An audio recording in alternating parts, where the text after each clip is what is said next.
The Hackers on Planet Earth conference was great, as always.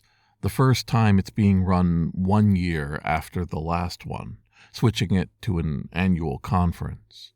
And I did a lot of my usual hijinks, dressed up, did Hackers Got Talent, gave a presentation that I was very happy with. But I tried something new, really the first time for me. I taught a class. I was a teacher.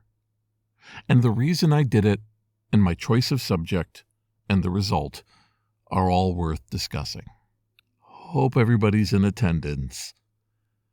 This is Jason Scott Talks His Way Out of It, a podcast about technology, history, and getting myself out of debt.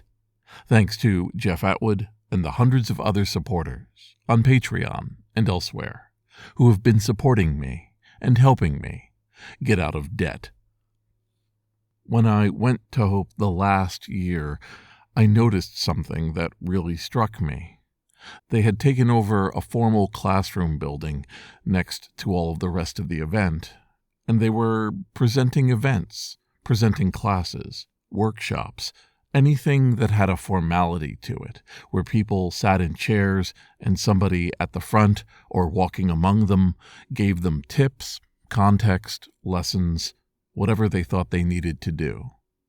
Naturally, there were classes on electronics and taking ham radio tests, and I felt very inspired by this, incredibly motivated to come up with something that could go in that space, something where I led the discussion.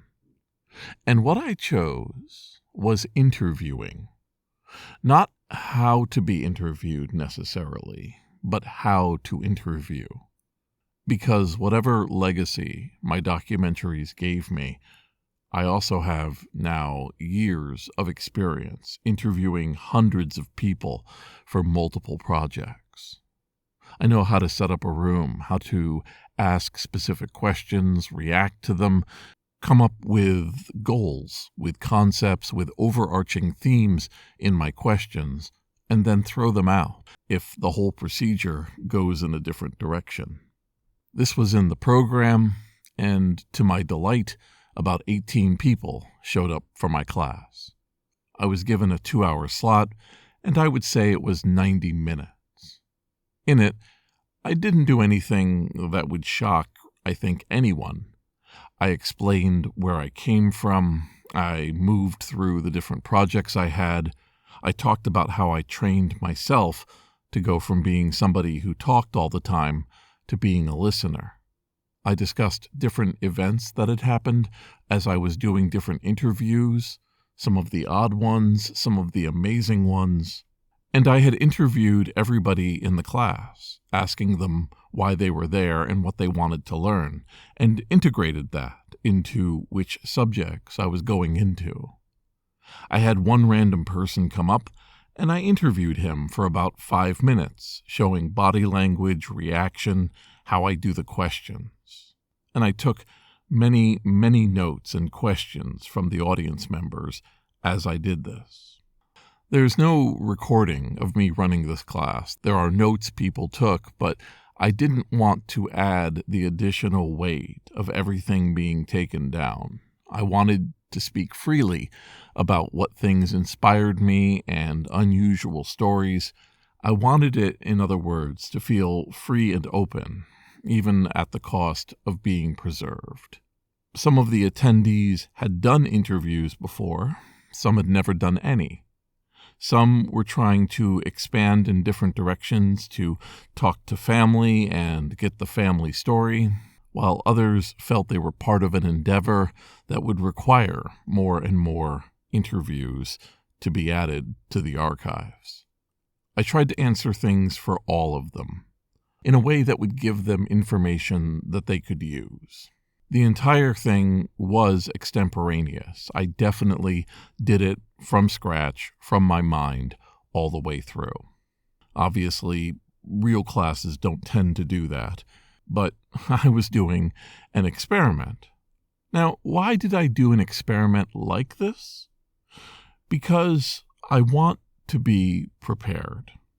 In almost every way, my life as an archivist, as a historian, as a speaker, has been going incredibly well for decades. But you can't observe the world and look up stories and read histories without realizing that sharp right turns happen. You think everything is fine, that assemblies and companies and endeavors will last indefinitely, and then comes the turn. Suddenly you're on furlough, or things aren't going to happen for a year, or finances become a problem. Employment becomes a problem. And before any of that happens, I wanted to see, do I have what it takes to educate, to teach, to run workshops? Whatever the process is that puts me in front of people with a body of knowledge that I've assembled and have them leaving feeling like they got something out of the experience. I wanted a simple experiment to take place. I wanted this simple scientific overview of me talking to people about a thing with the purposes of purely educating them to give me results. And I'm happy to say my results indicate everything is there. I have the energy, I have the interest, the audience is incredibly generous if I'm going in the right direction. They question things and I'm ready to answer them, and I'm quite comfortable being in front of these crowds for hours. And if I'm comfortable for hours, I'll be comfortable across hours and across days.